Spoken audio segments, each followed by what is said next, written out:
আসসালামু আলাইকুম ওয়া রাহমাতুল্লাহি ওয়া বারাকাতুহু। প্রায় ১ মাসের একটি বাচ্চা। অর্থাৎ বাচ্চাটার বয়স যখন ১ মাস হয় তখনই হঠাৎ তার প্রচন্ড শ্বাসকষ্ট, দম বন্ধ ভাব, মনে হচ্ছে যে না হেঁচকি উঠে এখনই জীবনটা শেষ হয়ে যাবে।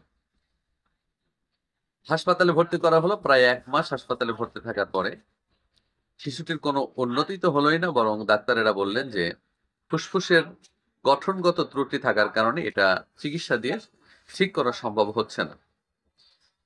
আরো ৭ দিন ক্লিনিকে ভর্তি রাখা হলো। একই রেজাল্ট আসলো। পরবর্তীতে তাকে হোমিওপ্যাথিতে নিয়ে আসা হলো।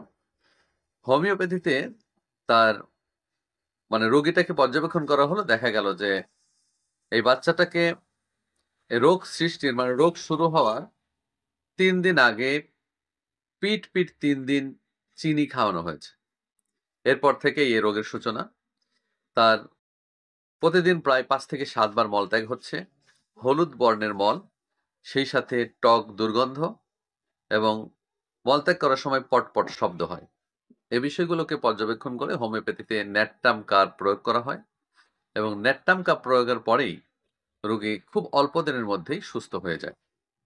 এখানে একটি বিষয় লক্ষ্য করতে হবে, সেটি হলো যে পেটের কোনো গোলযোগ সৃষ্টি হলেই শুধুমাত্র ন্যাট্টাম কার্ভ তার মেডিসিন এটি ভাবা মানেই হলো হোমিওপ্যাথিতে ভুল চিকিৎসার মধ্যে চলে যাওয়া। বরং লক্ষণ মিলিয়ে সঠিকভাবে যদি হোমিওপ্যাথি মাত্রা ঠিক করে মেডিসিন প্রয়োগ করা যায় তাহলে সত্যি এই মেডিসিন খুব আশ্চর্যজনকভাবে এবং খুব দ্রুততার সাথে কাজ করে।